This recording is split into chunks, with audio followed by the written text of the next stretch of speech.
আজকে আমরা জুমার খুতবার সংক্ষিপ্ত আলোচনায় এই বান্দার হক, এই হকের মধ্যে এই বিষয়টি নিয়ে আলোচনা করব, যেটিকে বলা হচ্ছে গীবাত।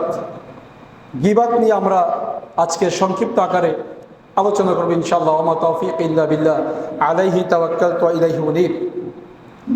গীবাত সম্পর্কে আল্লাহ সুবহানাহু ওয়া তাআলা বলেছেন, ওয়ালা ইয়াক্তাব বা'দুকুম বা'দা আইয়ুহিব্বু আহাদুকুম আন ইয়াকুলা লাহমা আখিহি মাইতান ফাকারিহতুমু। আল্লাহ তাআলা বলেছেন যে তোমরা একে অপরের পেছনে নিন্দা করো না, গীবত করো না। তোমাদের মধ্যে কি কেউ তার মৃত ভাইয়ের গোশত খেতে চাইবে? ফাকারিহতুমু, বরং বস্তুত তোমরা এটাকে ঘৃণা করো। ওয়াত্তাকুল্লাহ, আল্লাহকে ভয় করো। ইন্নাল্লাহা তাওয়াবুর রাহিম, আল্লাহ তাআলা হচ্ছেন দয়ালু, তিনি হচ্ছেন তওবা কবুলকারী। প্রিয় ভাইয়েরা, গীবত কাকে বলে সেটা আমরা প্রথমে জানব যে গীবত কাকে বলে। আমাদের দ্বারা প্রতিনিয়তই গীবত হয়, কিন্তু আমরা এটা মনে করি না যে এটা গীবত হচ্ছে কিনা। গীবত কাকে বলে এটা আপনাকে আমাকে শিখিয়েছেন মুহাম্মদ রাসূলুল্লাহ সাল্লাল্লাহু আলাইহি ওয়াসাল্লাম। নবী সাল্লাল্লাহু আলাইহি ওয়াসাল্লাম সাহাবীদেরকে উদ্দেশ্য করে বলেছেন, আতাদরুনা মাল গীবাহ, সাহাবীরা তোমরা কি জানো গীবত কাকে বলে? সাহাবা ইকরাম তারা বলেছেন, আল্লাহু ওয়া রাসূলুহু আ'লাম, আল্লাহ ও তার রাসূলই ভালো জানে।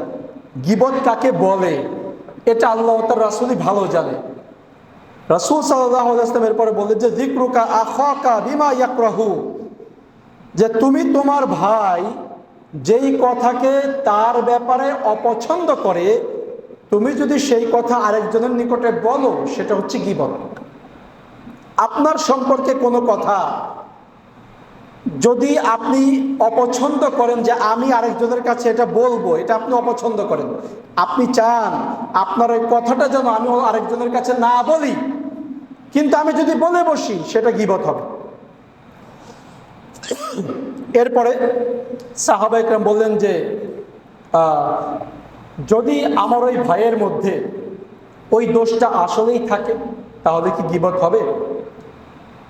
নবী সাল্লাল্লাহু আলাইহি ওয়াসাল্লাম তিনি বললেন যে ইন কানা ফীহি মা তাকুলু ফাকাদ ইকতাবতা ওয়া ইন লাম ইয়াকুন ফীহি ফাকাদ বাহাত্তা, যদি তোমার ভাইয়ের মধ্যে ওই দোষটা সত্যি থাকে যেটা তুমি তার অনুপস্থিতিতে আরেকজনের কাছে বলেছো, সেটা হবে গীবত। আর যদি ওই দোষটা না থাকে, সেটা হবে অপবাদ। অপবাদের শাস্তি গীবতের চাইতে আরো ভয়ানক। একজন ব্যক্তি সে ওই কাজটা তার দ্বারা সংগঠিত হয় নাই, সে ওই কাজটা করেই নাই, আপনি তার নামে বানিয়ে বললেন, এটা হবে অপবাদ। অপবাদের শাস্তি অত্যন্ত মারাত্মক, ভয়াবহ। তবে আজকে আমাদের আলোচনার বিষয় হচ্ছে গীবত। গীবত মানে কি? গীবত মানেই হচ্ছে কারো অনুপস্থিতিতে তার দোষ নিয়ে সমালোচনা করা। গীবত মানে হচ্ছে তার গাইবাতে থেকে, তার অদৃশ্য থেকে, সে নাই, উপস্থিত নাই, কিন্তু তাকে নিয়ে আপনি তার দোষটি নিয়ে সমালোচনা করছেন, এটা হচ্ছে গীবত। এই গীবত আপনার আমার দ্বারা হর হামেশাই হচ্ছে, অহরহ হচ্ছে, প্রতিনিয়ত হচ্ছে, কিন্তু আপনি আমি এটাকে কোনো গুনাহি মনে করছি না। আজকে আমরা জানবো গীবতের কি পরিণাম, ভয়াবহতাটা কি, সেটা আমরা ইনশাআল্লাহ জানবো। প্রিয় ভাইরা, যে সমস্ত গুনাহগুলো করতে মজা লাগে, আনন্দ লাগে, গুনাহ করতে মজা লাগে না? গুনাহ করতে তো আনন্দ লাগে, তাই না? কষ্ট হইলে কি আর মানুষ গুনাহ সহজে করতো না? সিনেমা দেখা কি গুনাহ? সিনেমা দেখতে কি মজা লাগে না? এজন্যই সিনেমা দেখে। জেনা ব্যভিচার করা কি গুনাহ? কিন্তু জেনা ব্যভিচারের মধ্যে সাময়িক আনন্দ আছে, এজন্য মানুষ সেটা করে। এই যত রকমের গুনাহের আনন্দ মজা আছে, এই সব গুনার মধ্যে বেশি মজা আনন্দদায়ক হচ্ছে গীবত করা। অনেক আছে দেখবেন যে গীবত না করলে, মানে বাংলা ভাষায় একটা কথা আছে, তার পেটের ভাত হজম হয় না। কারো না কারো নিয়ে কিছু না কিছু বলতেই হবে। যদি দিনভর বাহিরে কারো নিকটে কিছু বলতে নাও পারে, ঘরে গিয়ে স্ত্রীর নিকটে হইলেও বলবে, আরেকজনের নামে বদনাম করবে। আবার মহিলাদের ক্ষেত্রেও দিনভর যদি কারো কাছে কিছু বলতে নাও পারে, অন্তত পক্ষে রাত্রেবেলা স্বামীর কাছে অন্যের নামে বদনাম করবে। এরকম কিন্তু আমরা বদনাম গীবত অহরহই করি, প্রতিনিয়তই করি। কিন্তু আফসোসের বিষয় হচ্ছে আমরা এইটাকে কোনো গুনাহি মনে করি না, তুচ্ছ মনে করি যে একটু আরেকজনের নামে বদনাম করলাম, কি হবে, আরেকজনের দোষ নিয়ে সমালোচনা করলাম, আসলেই তার মধ্যে সেই দোষটা আছে, কিন্তু আমি যদি ওইটা নিয়ে সমালোচনা করি তাহলে সেটা কি হবে, গীবত হবে। আর যদি দোষটা না থাকে, আমি যদি বানিয়ে সমালোচনা করি, সেটা কি হবে, অপবাদ হবে। প্রিয় ভাইরা, গীবত আপনার আমার দ্বারা অহরহ হয়ে যায়, যে কারণে আল্লাহ তাআলা আপনাকে আমাকে সাবধান করেছে। আল্লাহ তাআলা বলেন নাই, ওহে ইয়াহুদিরা, খ্রিস্টানেরা, গীবত করো না। আল্লাহ তাআলা কোনো মুশরিককে বলেন নাই, কোনো অগ্নি পূজককে বলেন নাই। আল্লাহ তাআলা বলেছেন, ইয়া আইয়ুহাল্লাযীনা আমানু, ওহে যারা ঈমান এনেছো, লা ইয়াক্তাব বা'দুকুম বা'দা, খবরদার একে অন্যের নামে সমালোচনা করবে না, দোষ ত্রুটি বর্ণনা করবে না। ঈমানদারদেরকে বলেছে, তার মানে এই কাজ ঈমানদারদের দ্বারা হয়ে যেতে পারে। এজন্য আল্লাহ তাআলা ঈমানদারদেরকে সাবধান করেছে। প্রিয় ভাইরা, গীবত প্রথমত একটি বড় গুনাহ, কবিরা গুনাহ। এটা কোনো গুনাহে সগীরা নয়, ছোট গুনাহ না। গীবত কি গুনাহ? বড় গুনাহ। মদ খাওয়া কি গুনাহ? বড় গুনাহ। মদ খাওয়া কি গুনাহ? বড় গুনাহ। মিথ্যা কথা বলা কি গুনাহ? বড় গুনাহ। সুদ খাওয়া কি গুনাহ? বড় গুনাহ। গীবত হচ্ছে বড় গুনাহ, তবে এর পরিণাম এগুলোর চাইতে আরো বেশি ভয়াবহ। রাসূলুল্লাহ সাল্লাল্লাহু আলাইহি ওয়াসাল্লাম গীবতের উদাহরণ দিতে গিয়ে তিনি চমৎকার একটি উদাহরণ দিয়েছে। দেখেন, এই হাদিসটা একটু খেয়াল করে শুনেন। আজকের আলোচনার যদি কোনোটুক মনে না থাকে, অন্তত এইটুকু একটু মনে রাখবেন। নবী সাল্লাল্লাহু আলাইহি ওয়াসাল্লাম গীবতের একটা চমৎকার উদাহরণ দিয়েছে। সেটা কি?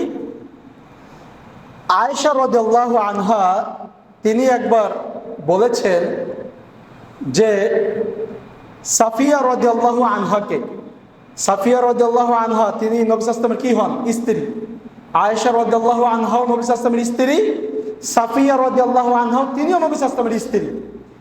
আচ্ছা, দুইজনেই যখন নবী সাল্লাল্লাহু আলাইহি ওয়াসাল্লামের স্ত্রী, তার মানে তারা দুইজনে কি হয়? সতীন। তারা দুইজনে কি হয়? সতীন হয়। তো সতীনের ঠেলাঠেলি আছে না, সতীনকে দেখতে পারে না, এটা তো বেশি, এটা সব যুগেই আছে।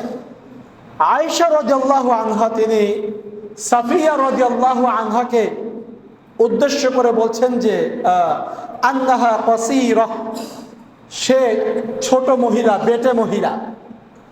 কাকে উদ্দেশ্য করে বলছে? নবী সাল্লাল্লাহু আলাইহি ওয়াসাল্লামের আরেক স্ত্রী আম্মাজান সাফিয়া রাদিয়াল্লাহু আনহা। তাকে উদ্দেশ্য করে বলছে আয়েশা রাদিয়াল্লাহু আনহা কি বলছে? যে আন্নাহা কাসীরা, সে হচ্ছে ছোট খাটো বেটে। নবী সাল্লাল্লাহু আলাইহি ওয়াসাল্লাম বললেন, আয়েশা ইকতাবতিহা, তুমি তার গীবত করে বসলে। চিন্তা করছেন, গীবত কত ছোট কথা, এইটাকে নবী সাল্লাল্লাহু আলাইহি ওয়াসাল্লাম বলছে যে আয়েশা তুমি গীবত করলে। আর আমরা কি কারো সম্পর্কে বললে এইটুক বলি? আমরা তো তার মনে করেন যে জীবন ইতিহাস যা আছে সবকিছু বৃত্তান্ত করি। আয়েশা রাদিয়াল্লাহু আনহা সাফিয়া রাদিয়াল্লাহু আনহা সম্পর্কে শুধু এইটুকু বলেছেন যে তুমি ছোট মানুষ। সাফিয়া ছোট, সাফিয়া হচ্ছে বেটে, খাটো, তিনি একটু ছোট ছিলেন।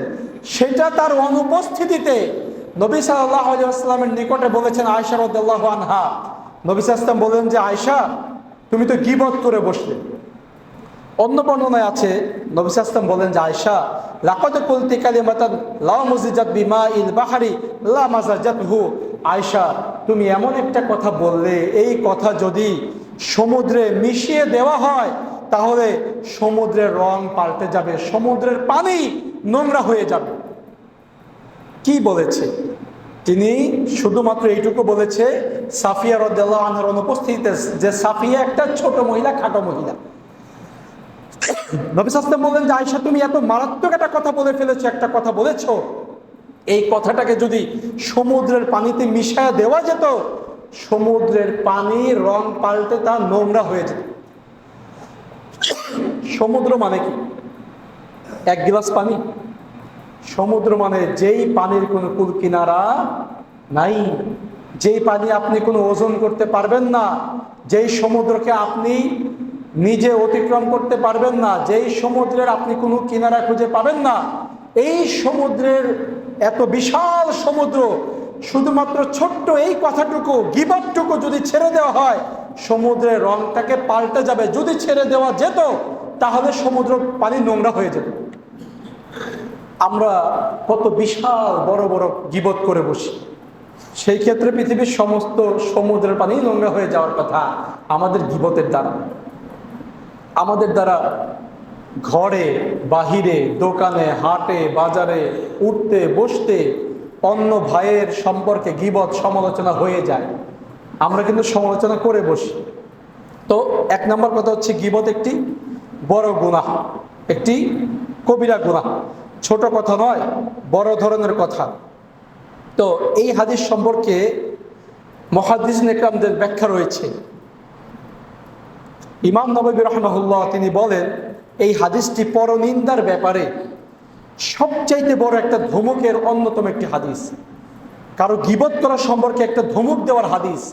নবী সাল্লাল্লাহু আলাইহি ওয়াসাল্লাম তার স্ত্রীকে সতর্ক করে দিল, আয়েশা খবরদার, তুমি গীবত করো না, তোমার কথাটা অত্যন্ত নোংরা কথা হয়ে গেছে। সেক্ষেত্রে আপনার আমার স্ত্রী আপনার আমার নিকটে অন্যদের সম্পর্কে গীবত করে কিনা? গীবত করে না? স্ত্রীরা বেশি গীবত করে কার বলেন তো? কার গীবত করে? শাশুড়ি। কার করে? শাশুড়ি। তাও এটা গীবতটা যে করে কার কাছে করে? শাশুড়ির ছেলের কাছে করে, নিজের স্বামীর কাছে করে, তাই না? যে তোমার মা এইটা করছে, সেটা করছে, ওইটা করছে, গীবত। এগুলো কি গীবত? এবং গীবতের কি পরিণাম আমরা সামনের আলোচনা করবো ইনশাল্লাহ, সেটা আসবে। গীবত মৃত মানুষের গোশত খাওয়ার চাইতেও নিকৃষ্ট পাপ। আপনি আপনার ভাইয়ের লাশ উঠিয়ে সেই লাশ থেকে যদি গোশত বের করে খান, এটা জঘন্য পাপ কাজ না? খারাপ কাজ না? নোংরা কাজ না? এটা নোংরামি, নোংরা কাজ। ধরেন একজন ব্যক্তি তার ভাইয়ের লাশ উঠায়া সেই লাশ থেকে গোশত নিয়ে খেলো, আপনি কি ওই ব্যক্তির সাথে কথা বলবেন? আপনি তো তার থেকে দূরত্ব বজায় রাখবেন, তার থেকে দূরে দূরে থাকবেন, যে এই লোকটা একটা নোংরা লোক, যে তার ভাইয়ের মরা ভাইয়ের লাশ উঠিয়ে গোশত কেটে গোশত খেয়েছে। আপনি তো তার ধারের কাছে যেতে চাইবেন না। আল্লাহ তাআলা বলেছেন এটা মৃত ভাইয়ের গোশত খাওয়ার চাইতেও জঘন্য পাপ। আল্লাহ সুবহানাহু ওয়া তাআলা বলেছেন যে তোমরা কি ভালোবাসো, আইয়ুহিব্বু আহাদুকুম আইয়াকুলা লাহমা আখিহি মাইতান ফাকারিহতুমু, তোমরা কি এটা ভালোবাসো যে মরা ভাইয়ের গোশত তোমরা খাবে? এটা তো তোমরা অপছন্দ করো। এটা যেমন অপছন্দ করো, গীবত করাটাও তেমন অপছন্দ করতে হবে। গীবত করা মরা ভাইয়ের গোশত খাওয়ার চাইতেও ভয়াবহ জঘন্যতম কাজ। প্রিয় ভাইয়েরা, এজন্য গীবত সম্পর্কে আব্দুল্লাহ ইবনে মাসউদ রাদিয়াল্লাহু আনহু বলেন যে একদা আমরা রাসূলুল্লাহ সাল্লাল্লাহু আলাইহি ওয়াসাল্লামের সাথে ছিলাম। এমন সময় এক ব্যক্তি সেই জায়গা থেকে উঠে চলে গেল। অপর এক ব্যক্তি, যেই ব্যক্তি চলে গেছে সেই ব্যক্তির সমালোচনা করলো। এক জায়গাতে আমরা অনেকেই বসে থাকি না, অনেক সময় আড্ডা দেই, গল্প গুজব করি। আপনি দেখবেন ওই মজলিস থেকে, ওই বৈঠক থেকে একজন ব্যক্তি যদি উঠে চলে যায়, অন্য সবাই তার সমালোচনা করে, করে না? অন্য সবাই তার সমালোচনা করে। নবী সাল্লাল্লাহু আলাইহি ওয়াসাল্লামের সঙ্গে সাহাবা একরাম বসা ছিল। এমন সময় একজন সেই জায়গা থেকে উঠে চলে গেল, অন্য আরেকজন যে চলে গেছে তার দোষ ত্রুটি নিয়ে সমালোচনা করলো। এরপরে নবী সাল্লাল্লাহু আলাইহি ওয়াসাল্লাম বলল যে তুমি তোমার দাঁতকে খেলাল করো, ব্রাশ করো, দাঁত খেলাল করো। কেন? সে বলল, হে আল্লাহর রাসূল, আমি তো কোনো গোশত খাই নাই, কেন আমি আমার দাঁতকে ব্রাশ করব, দাঁত খেলাল কেন করব? নবী সাল্লাল্লাহু আলাইহি ওয়াসাল্লাম বললেন যে তুমি তো তোমার ভাইয়ের গোশত এইমাত্র খেয়েছো, কারণ তোমার ভাই এই জায়গা থেকে উঠে চলে গেছে, তার অনুপস্থিতিতে তুমি তার গীবত করেছো, এইটা তার গোশত খাওয়ার মতো, তুমি ব্রাশ করে আসো। তার মানে নবী সাল্লাল্লাহু আলাইহি ওয়াসাল্লাম এই কথাটা বলে তাকে লজ্জা দিলেন, তাকে ছোট করলেন, অপমান করলেন। প্রিয় ভাইয়েরা, এজন্য এটি মৃত ভাইয়ের গোশত খাওয়ার চাইতেও জঘন্য কাজ, খুবই খারাপ কাজ। আব্দুল ইবনে মাসউদ রাদিয়াল্লাহু আনহু বলেছেন, আল আদাবুল মুফরাদের মধ্যে রয়েছে যে ঈমানদার ব্যক্তি গীবতের চেয়ে নিকৃষ্ট কোনো খাবার অন্য কেউ গ্রহণ করে না। একজন ব্যক্তি যদি গীবত করে, সে সবচেয়ে নিকৃষ্ট খাবারটা খায়। গীবত, জেনা, ব্যভিচার এবং সুদ ঘুষের চাইতেও নিকৃষ্ট পাপ। জেনা বড় পাপ, সুদ বড় পাপ, ঘুষ বড় পাপ, কিন্তু গীবত এর চাইতেও আরো বেশি নিকৃষ্ট পাপ। সেটা কিভাবে? সেটা হচ্ছে এই যে গীবত যদি কেউ করে তাহলে সে তার অন্য ভাইয়ের সম্মানকে হানি করে, অন্য ভাইয়ের সম্মানের চাদর ধরে টান দেয়, যেটা কিনা সুদ ঘুষ জেনা ব্যভিচারের চাইতেও জঘন্যতম পাপ। বারা ইবনে আযিব রাদিয়াল্লাহু আনহু থেকে বর্ণিত হাদিস, তিনি বলেন রাসূলুল্লাহ সাল্লাল্লাহু আলাইহি ওয়াসাল্লাম বলেছেন যে আর রিবাসনানি ওয়া সাবউনা বাবান, যে নবী সাল্লাল্লাহু আলাইহি ওয়াসাল্লাম বলেছেন সুদের ৭২টি দরজা আছে। আদনাহা মিসলু ইতিয়ানির রাজুলি উম্মাহ, তার মধ্যে সবচাইতে কাছাকাছি দরজা হলো নিজের মায়ের সাথে ব্যভিচারে লিপ্ত হওয়া। সুদের ৭২টি দরজা আছে। সুদের দরজা আছে কয়টা? ৭২টা। তার মধ্যে সবচাইতে নিকৃষ্ট, সবচাইতে কাছাকাছি, সবচাইতে কাছে, মানে সবচাইতে ছোট যে দরজা, সেটা হচ্ছে আপন মায়ের সাথে জেনা করা। যে ব্যক্তি সুদ খায়, যে ব্যক্তি কিস্তিতে টাকা উঠায়, যে ব্যক্তি সেই কিস্তি টাকার সাক্ষী দেয়, যে ব্যক্তি সেই কিস্তির টাকার লেখালেখি করে, যে চাকরি করে, এদের প্রত্যেকের ছোট গুনাহ হচ্ছে মায়ের সাথে জেনা করা। আর যা আছে সব বড়, আরগুলা কি বড়। এরপরে নবী সাল্লাল্লাহু আলাইহি ওয়াসাল্লাম বলেছেন যে আর সবচাইতে বড় সুদ, সবচাইতে বড় সুদ হইল অন্য ভাইয়ের সম্মান নিয়ে টানাটানি করা, তার গীবত করা। গীবত এটা সবচেয়ে বড় সুদ বলেছে নবী সাল্লাল্লাহু আলাইহি ওয়াসাল্লাম। কিভাবে সবচাইতে বড় সুদ? কারণ সুদের মাধ্যমে অন্য ব্যক্তিকে ছোট করা হয়, সমাজে খাটো করে রাখা হয়, আর গীবতের মাধ্যমে ওই একই কাজ করা হয়। গীবত একটি নিকৃষ্ট পাপ। এ সম্পর্কে আনাস রাদিয়াল্লাহু আনহু বলেন যে একবার নবী সাল্লাল্লাহু আলাইহি ওয়াসাল্লাম আমাদের মাঝে খুতবা দিচ্ছিলেন। খুতবাতে নবী সাল্লাল্লাহু আলাইহি ওয়াসাল্লাম সুদের ভয়াবহতা তিনি তুলে ধরলেন। নবী সাল্লাল্লাহু আলাইহি ওয়াসাল্লাম বললেন যে কোনো ব্যক্তির জন্য ৩৬ বার ব্যভিচারে লিপ্ত হওয়ার চাইতেও মারাত্মক গুনাহ হচ্ছে ১ দিরহাম সুদের মধ্যে লিপ্ত হওয়া। আর সবচাইতে বড় সুদ হলো মুসলিম ভাইয়ের সম্মানে আঘাত দেওয়া তথা গীবত করা। প্রিয় ভাইরা, সুদের মধ্যে আপনি আমি অনেকেই জড়িত আছি। আমরা অনেকে আমাদের গ্রামীণ, আশা, এরপরে ব্রাক, এই সমস্ত জায়গা থেকে কিস্তিতে টাকা উঠাই। এটা কিন্তু সুদ। এটা সুদ, যেটা চক্রবৃদ্ধি আকারে বৃদ্ধি পাবে, এটা সুদ। একটা হচ্ছে সরল সুদ, যেটা বৃদ্ধি পাবে কিন্তু চক্রবৃদ্ধি আকারে বৃদ্ধি পাবে না। আরেকটা হচ্ছে চক্রবৃদ্ধি আকারে যেটা বৃদ্ধি পাবে, দুইটাই সুদ। যেই ব্যক্তি কিনা সুদের মধ্যে লিপ্ত হয়, তার সবচাইতে ছোট গুনাহ হচ্ছে আপন মায়ের সঙ্গে জেনায় লিপ্ত হওয়া। আর এই সুদের মধ্যে সবচাইতে বড় সুদ হইল গীবত করা। গীবতটাকেও বড় সুদ বলে হাদিসের মধ্যে উল্লেখ করা হয়েছে। প্রিয় ভাইরা, গীবতকারী মৃত্যুর পরেই তার কবরের শাস্তি শুরু হয়ে যাবে। আপনারা জানেন বিখ্যাত একটি হাদিস, যেটা ইবনে আব্বাস রাদিয়াল্লাহু আনহুমা থেকে বর্ণিত রয়েছে যে একবার নবী সাল্লাল্লাহু আলাইহি ওয়াসাল্লাম মাররা নবী সাল্লাল্লাহু আলাইহি ওয়াসাল্লাম বিকবরাইন, নবী সাল্লাল্লাহু আলাইহি ওয়াসাল্লাম 2 কবরের পাশ দিয়ে যাচ্ছিলেন। এই হাদিস আপনারা জানেন, এর আগে অনেক মাসালা এই হাদিস আপনারা শুনেছেন। নবী সাল্লাল্লাহু আলাইহি ওয়াসাল্লাম 2 কবরের পাশ দিয়ে যাচ্ছিলেন।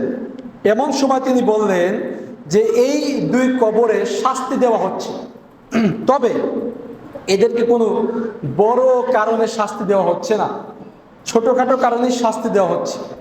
বড় কারণ বলতে শিরকের মতো ভয়াবহতার শাস্তি দেওয়া হচ্ছে না, কিন্তু গুনাহের জন্য এদেরকে শাস্তি দেওয়া হচ্ছে। এদের দুজনের যে শাস্তি দেওয়া হচ্ছে, একজনের অপরাধ ছিল সেই ব্যক্তি যে কোনো জায়গাতে পেশাব করতো, পেশাবের ক্ষেত্রে কোনো সতর্কতা অবলম্বন করতো না। পেশাবের ক্ষেত্রে সতর্কতা অবলম্বন না করলে কি হয়, পেশাবের ছিটা ফোটা শরীরে লাগে, জামা কাপড়ে লাগে, সেটা নিয়ে যদি আপনি নামাজ পড়েন, নামাজ কি হবে? নামাজ হবে? আমি এমন অনেক ব্যক্তিকে দেখেছি বাড়ি থেকে বের হয়ে সামনে এসে পেশাব করতেছে। দেখছেন না এরকম? বাড়িতে টয়লেট আছে, বাড়ি থেকে বের হয়ে রাস্তার কাছে এসে, সবচাইতে নিকৃষ্ট হচ্ছে তারা যারা রাস্তার ধারে পেশাব করে। এরা সবচাইতে নিকৃষ্ট ব্যক্তি, কারণ রাস্তা মানুষের চলাচলের জায়গা। রাস্তা সম্পর্কে আমরা আরেকটা আলোচনা করবো ইনশাআল্লাহ। রাস্তার হক আছে, রাস্তার অধিকার আছে। রাস্তার হক আদায় না করলে সেই ক্ষেত্রে বড় ধরনের শাস্তি আছে। রাস্তা থেকে কষ্টদায়ক বস্তু সরাইয়া দিলে সেই ক্ষেত্রে বড় ধরনের পুরস্কার আছে। সেই রাস্তার ধারে যদি আপনি পেশাব করেন, এটা তো একটা নিকৃষ্ট কাজ। তো এক ব্যক্তির অপরাধ ছিল সে এই ক্ষেত্রে কোনো সতর্কতা অবলম্বন করতো না পেশাবের ক্ষেত্রে। দ্বিতীয়ত আরেক ব্যক্তির যে শাস্তি হচ্ছিল, সেই ব্যক্তি গীবত করে বেড়াতো, চুগলখড়ি করতো, মানে গীবতই করত। একজনের কথা আরেকজনের কাছে গিয়ে লাগাই দিত। এরকম তৃতীয় শ্রেণীর 3 নাম্বার লোক আমাদের সমাজ আছে না? একজনের কথা আরেকজনের কাছে নিয়ে লাগাইয়া তার পুরো জীবনটাকে নষ্ট করে দেয়। আছে না এরকম লোক ভাই? স্বামী স্ত্রীর কথা ধরেন, স্বামী স্ত্রীর মধ্যে এমন কথা বলেছে যে স্বামী স্ত্রীর সংসার নষ্ট হয়ে গেছে। এই ক্ষেত্রে তৃতীয় পক্ষের লোকের ভূমিকা থাকে অনেক বেশি, যে স্বামী স্ত্রীর সংসার ভেঙে গেছে তৃতীয় ব্যক্তির এই গীবতের কারণে, চুগলখড়ি করার কারণে। তো এই জন্য আরেক ব্যক্তির কবরের শাস্তি হচ্ছিল। নবী সাল্লাল্লাহু আলাইহি ওয়াসাল্লাম কি করলেন? তিনি খেজুরের কাঁচা ডাল, খেজুরের একটি কাঁচা ডালকে 2 ভাগ করে 2 কবরের মধ্যে পুঁতে দিলেন এবং তিনি বললেন, যতদিন পর্যন্ত এই ডাল না শুকাবে আমি আল্লাহর কাছে দোয়া করবো আল্লাহ যাতে তাদের শাস্তিটাকে বন্ধ রাখে। তার মানে খেজুরের ডাল যদি শুকায়া যায়, শাস্তি আবার কি হবে? শাস্তি আবার কি হবে? শুরু হবে। তো আমাদের দেশে যারা কবর দেওয়ার পর যে কাঁচা ডাল গাড়ে, তাহলে কিসের জন্য গাড়ে বলে? তারা কি জানে যে কবরের শাস্তি হইতেছে? আচ্ছা, যদি কবরের শাস্তি হয়ও, তারা কি এটা মনে করে যে ডালটা শুকায় গেলে পরে শাস্তিটা আবার শুরু হবে? কেন তাইলে খেজুরের কাঁচা ডাল গাড়ে? প্রিয় ভাইরা, এটা নবী সাল্লাল্লাহু আলাইহি ওয়াসাল্লামের জন্য খাস আমল ছিল। পরবর্তীতে আর কোনো কবরে কাঁচা ডাল দেওয়া হয়েছে এই ধরনের কোনো নজির আর নাই। আপনি এমনিতেই কবরের উপরে যে কোনো এমনি গাছ লাগাইতে পারেন, সেটা কোনো বিষয় না। যে কবরটা ছায়ার মধ্যে থাকবে বা রোদে কবরের মাটি ফেটে যাবে না, এজন্য আপনি যে কোনো ছায়ার ব্যবস্থায় কোনো গাছ লাগাইতে পারেন, ওটা অসুবিধা নাই। কিন্তু খেজুরের ডাল কেন লাগাইতে হবে, তাও ফেরে? খেজুরের ডাল আপনি কেন লাগাবেন? এটা নবী সাল্লাল্লাহু আলাইহি ওয়াসাল্লামের আমলের সঙ্গে খাস ছিল। এটা আম না, সবার জন্য, সর্বসাধারণের জন্য নয়। যাই হোক, তো এখানে শাস্তি দেওয়া হচ্ছিল কিসের জন্য? গীবত করার জন্য। কবরে ভয়াবহ শাস্তি দেওয়া হচ্ছিল। প্রিয় ভাইরা, গীবতের ক্ষেত্রে আরবি কবি, তিনি আরবি কবিতার মধ্যে বলেছেন, ওহে মানুষ, তুমি তোমার জিহ্বাকে সংযত রাখো। তোমার জিহ্বা একটা বিষাক্ত সাপের মতো, সে যেন তোমাকে যে কোনো সময়ে সাপের মতো করে ছোবল মেরে না বসে। কবরে এমন কত নিহিত লোক আছে যাকে তার জিহ্বা হত্যা করেছে। জিহ্বা এমন ভয়ঙ্কর বস্তু যে ধারালো তরবারিও জিহ্বার সামনে দাঁড়াতে ভয় পায়। তার মানে জিহ্বা এটা এমন একটা ভয়ানক বস্তু, এই জিহ্বার কথার মাধ্যমে আপনার জন্য নির্ধারণ হতে পারে জান্নাত, আবার এই জিহ্বার কথার মাধ্যমেই আপনার জন্য নির্ধারণ হতে পারে জাহান্নাম। কথার মাধ্যমে। এজন্য নবী সাল্লাল্লাহু আলাইহি ওয়াসাল্লাম বলেছে, ফালিয়াকুল খায়রান আও লিয়াসমুত। শোনো, যদি ভালো কথা বলতে পারো তাইলে কথা বলো, নাইলে চুপ করে থাকো। যদি বলো, ভালো কথা বলো, নাইলে চুপ করে থাকো। কারণ যদি ভালো কথা বলতে না পারেন, জিহ্বাটা খুললেই মিথ্যা কথা বের হইতে পারে, গীবত বের হইতে পারে, চুগলখড়ি বের হইতে পারে, হিংসাত্মক কথা বের হইতে পারে, পরনিন্দামূলক কথা বের হইতে পারে। গালাগালি বের হইতে পারে, তর্ক বিতর্ক বের হইতে পারে। এজন্য জিহ্বাটাকে সাবধানে রাখার কথা বারবার হাদিসের মধ্যে বলা হয়েছে, বারবার বলা হয়েছে যে তুমি তোমার জিহ্বাটাকে সংযত রাখো। নবী সাল্লাল্লাহু আলাইহি ওয়াসাল্লাম তিনি ফিতনা থেকে বাঁচার একটি হাদিস আছে, যে এই যে এখন তো ফিতনার জামানা চলতেছে, ফিতনা থেকে কিভাবে বাঁচবেন। নবী সাল্লাল্লাহু আলাইহি ওয়াসাল্লাম হাদিসের মধ্যে বলেছেন যে তুমি তোমার জিহ্বাটাকে কন্ট্রোলে রেখে দাও, আলজিম লিসানাক, জিহ্বাটাকে কন্ট্রোলে রাখো। আর অবসর সময়ে বাহিরে বের হইও না, ঘরের ভিতরে থাকো, পরিবার পরিজনদেরকে সময় দাও, এতে করে পরিবারও বেপথে যাবে না, তোমারও আর বাইরে বের হয়ে গুনাহ করার সম্ভাবনা থাকবে না। বাড়িতে থাকো, বাড়িতে থাকো। আর আমরা কি করি? অবসর হইলেই দোকানে দৌড় দিই, বাজারে দৌড় দিই। অবসর সময় বলা হয়েছে বাড়িতে থাকার কথা, ফিতনার সময়ে। কারণ বাড়িতে বাজারে গেলে হয় আপনি গীবত করবেন, অথবা কারো নিকট থেকে অন্যের ব্যাপারে গীবত শুনবেন, যে কোনো একটা হবে। আমাদের বাজার ঘাটগুলোতে কি হয়? শুধু গীবত, সমালোচনার সমালোচনা। নবী সাল্লাল্লাহু আলাইহি ওয়াসাল্লাম বলেছেন ফিতনার সময় জিহ্বাটাকে সংযত রাখো, জিহ্বাটাকে যত্রতত্র ব্যবহার করো না, বাড়িতে অবস্থান করো, আর তোমার গুনাহের জন্য আল্লাহর কাছে কান্নাকাটি করো, তওবা ইস্তেগফার করো। প্রিয় ভাইরা, গীবত বান্দার দিনদারিকে নষ্ট করে ফেলে, গীবত দিনদারিকে, ইসলামকে নষ্ট করে ফেলে গীবত। সেটা কিভাবে?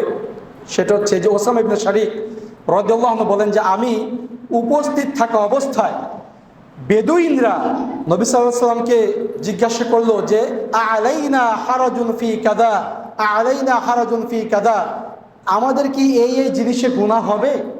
গুনাহ সম্পর্কে জিজ্ঞাসা করল। তো নবী সাল্লাল্লাহু আলাইহি ওয়াসাল্লাম বলেন যে আল্লাহর বান্দাগণ, ইবাদাল্লাহ, আল্লাহর বান্দাগণ, ওয়াদা আল্লাহুল হারাজা ইল্লা মান ইকতারাদা, আল্লাহর বান্দাগণ কোনো কিছুতেই আল্লাহ গুনাহ রাখেন নাই, তবে যেই ব্যক্তি তার ভাইয়ের ইজ্জত হানি করে অবশ্যই সেই ব্যক্তির গুনাহ হবে। মানে যে গীবত করলো তার গুনাহ অবশ্যই অবশ্যই হবে। প্রিয় ভাইরা, গীবত একটি মারাত্মক ধরনের গুনাহ। হাসান বসরি রাহিমাহুল্লাহ বলেছেন আল্লাহর কসম, গীবত মুমিনের দ্বীনের জন্য এতটাই দ্রুততম ক্ষতিকারক যে এটা তার দেহ থেকে গোশত কামড়ে খাওয়ার চাইতেও মারাত্মক ভয়াবহ। গীবত খুবই ভয়াবহ একটি জিনিস। গীবত সম্পর্কে আমাদের এখানে আছে, যাই হোক সে আলোচনার দিকে আমি যাব না। আমি শেষ একটি হাদিস বলে শেষ করে দিব। সেটা হচ্ছে যে গীবত যেই ব্যক্তি করবে কিয়ামতের দিন সেই ব্যক্তি অন্যের পাপের বোঝা নিজের কাঁধে বহন করবে। গীবত যেই ব্যক্তি করবে সেই ব্যক্তি যার সম্পর্কে গীবত করলো তার পাপের বোঝা নিজের কাঁধে বহন করবে। এই হাদিসটা বলে শেষ করে দিবেন সব। তো অন্তত পক্ষে আমরা এই দুইটা হাদিস মনে রাখি। একটা হচ্ছে নবী সাল্লাল্লাহু আলাইহি ওয়াসাল্লাম বলেছেন আয়েশা রাদিয়াল্লাহু আনহাকে, আয়েশা তুমি যে সাফিয়াকে ছোটখাটো বললে, তার গীবত যে করলে, এই কথাটা সমুদ্রের পানিতে মিশিয়ে দিলে পানি নোংরা হয়ে যেত। আরেকটা হাদিস মনে রাখেন, যেটা এখন বলবো, যে গীবত করলে কিয়ামতের দিন আপনি যার গীবত করলেন তার গুনাহ আপনার ঘাড়ে আপনি বহন করবেন। তাহলে বিষয়টা খুব মারাত্মক না? বিষয়টা কেমন? বিষয়টা হচ্ছে আপনি আপনার বাড়িতে একটি আম গাছ লাগাইলেন। আমাদের বাড়িতে এখন আম গাছ আছে না প্রায় সবারই। এই যে এখন তো আম ধরতেছে, আপনি একটু খেয়াল করে দেখেন তো, এই যে ঝড় বৃষ্টি হচ্ছে, আম যদি দুইটা ছিঁড়ে পড়ে তাহলে বাড়িওয়ালা দৌড় দিয়ে গিয়ে আমটা নিয়ে আসে না? বাড়িওয়ালা কি চায় যে আমটা পাশের বাড়ি একজন নিয়ে যাক? এটা কি চায়? চায় না। আমরা দেখেছি অনেক সময় ঝড়ের মধ্যে আম গাছের মালিক সে দৌড় দিয়ে ঝড়ের ভিতরে যায় যে আম পড়ছে কিনা, আমার গাছের আম যেন আরেকজন নিতে না পারে। আপনি খুব কষ্ট করে একটি আম গাছ লাগিয়ে আম গাছের পেছনে খুব কষ্ট করেছেন, খুব মেহনত করেছেন। সেই আম গাছটাকে যত্ন করতে করতে করতে করতে ধীরে ধীরে আম গাছটা বড় হয়েছে, অনেক ডাল পালা শাখা পোশাখা হয়েছে আম গাছের, গাছে অনেক বড় বড় আম হয়েছে। ওই আম গাছ যখন কিনা ফল দিবে, আম দিবে, যখন আমটা পেকে যাবে, সেই আম যদি উপর থেকে পেকে ঝড়ে নিচে পড়ে যায়, আপনি কি চাইবেন আমটা অন্য আরেকজন নিয়ে যাক? কি বলেন, এটা কি চাইবেন নাকি? এটা কেউ চাবে না। গীবতটা হচ্ছে এইরকম যে গাছ লাগাইছেন আপনি, যত্ন করেছেন আপনি, বড় করেছেন আপনি, কিন্তু গাছে যখন পাকা পাকা ফল হয়েছে সেই ফলটা খাবে আরেকজন। তাও কে খাবে? যাকে আপনি সবচাইতে অপছন্দ করেন সে খাবে। গীবতটা হচ্ছে এরকম। নামাজ পড়েছেন আপনি, রোজা রেখেছেন আপনি, হজ করেছেন আপনি, যাকাত দিয়েছেন আপনি, দান সদকা করেছেন আপনি, এই যে আমলগুলো করেছেন এই আমলের একটা ফল আছে না? এই ফলটা কি? জান্নাত। ফলটা কি? জান্নাত।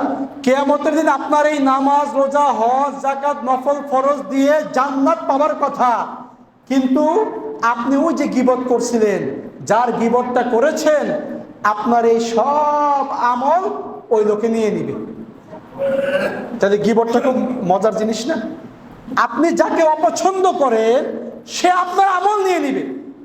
শুধু সে আপনার আমল নিয়েই ক্ষান্ত থাকবে না, তার যে গুনাহ সেই গুনাহ আপনার ঘাড়ে চাপায় দেবে।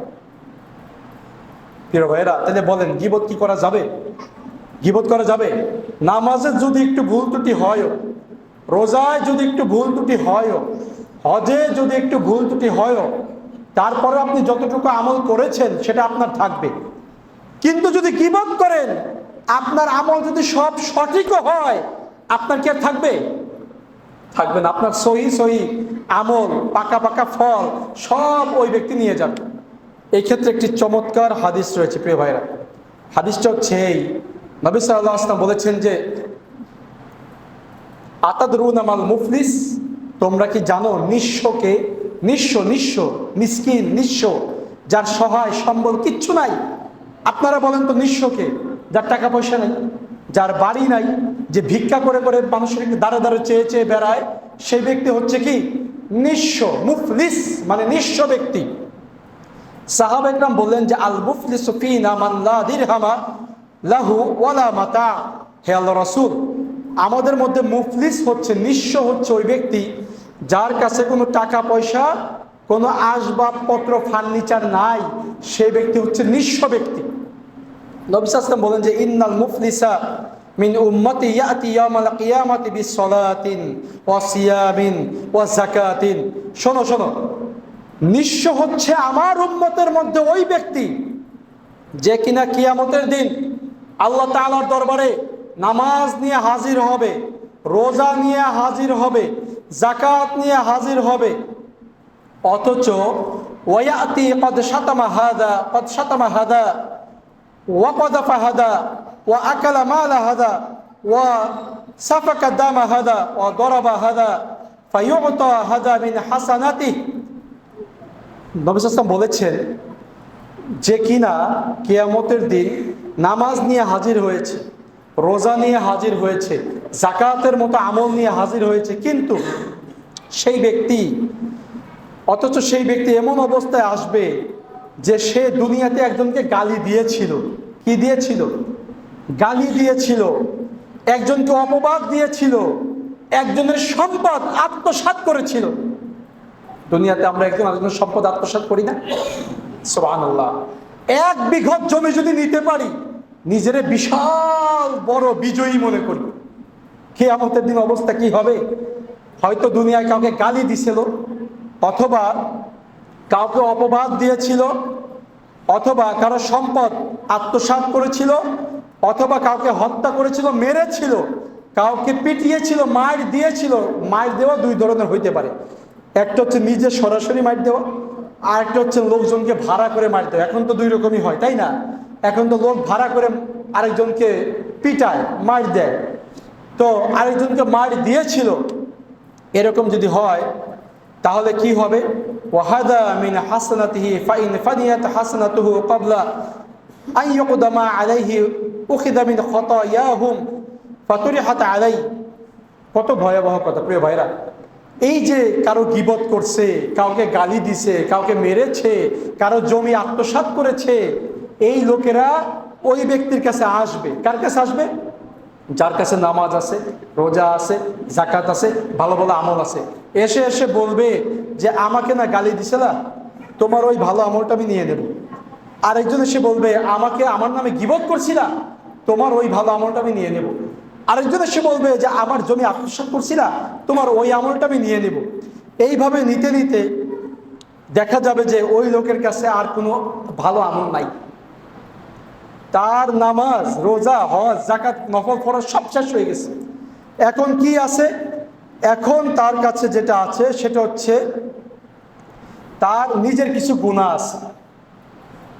কিন্তু যাদের সে গালি দিয়েছে, যাদের সে গীবত করেছে, যাদের সম্পদ দুনিয়াতে আত্মসাৎ করেছে, যাদেরকে পিটিয়েছে অবৈধভাবে, এই ব্যক্তিদেরও গুনাহ ছিল। কি ছিল? গুনাহ ছিল। তখন এই ব্যক্তিদের গুনাহ ওই যার সব নেকি ফুরায় গেছে তার ঘাড়ে চাপায় দিবে। চাপায় দেওয়ার পরে কি হবে? সুম্মা তুরিহা ফিন্নার, এরপরে ওই লোকটাকে জাহান্নামে নিক্ষেপ করা হবে। বলেন, যে কিনা নামাজ, রোজা, হজ, যাকাত নিয়ে কিয়ামতের দিন আল্লাহর দরবারে হাজির হয়েছে, গীবত করার কারণে, অন্যের সম্পদ আত্মসাৎ করার কারণে, গালাগালি দেওয়ার কারণে ওই ব্যক্তির সমস্ত ভালো ভালো আমলগুলো যখন নিজের থেকে সব চলে গেছে, তাহলে এই ব্যক্তি নিঃস্ব হয়ে গেছে না? এই ব্যক্তি কি হয়ে গেছে? নিঃস্ব হয়ে গেছে। এখন এই ব্যক্তির আর কোনো ভালো আমল আর নাই। কি হবে? যার গীবত করছে তার যে পাপ, গুনাহ, সেই গুনাহটা এই ব্যক্তির ঘাড়ে চাপায় দেওয়া হবে। আচ্ছা, এই ব্যক্তিকে শুধু পুরুষ মানুষ হবে? মহিলা হইতে পারে না? মহিলা হইতে পারে কিনা? আমাদের মা বোনদের ভিতরে হইতে পারে না? শুধু বদনাম, এর গীবত, ওর গীবত, এইটা করছে, সেটা করছে, ওইটা করছে, দুনিয়ার যত বদনাম বেশিরভাগ পাবেন মহিলাদের ভিতরে। আর যত অভিশাপ দেওয়া, অকৃতজ্ঞতা প্রকাশ করা, বেশিরভাগ হচ্ছে মহিলাদের ভিতরে। প্রিয় ভাইরা, প্রিয় মা বোনেরা, এজন্য গীবত অত্যন্ত মারাত্মক ভয়ানক গুনাহ।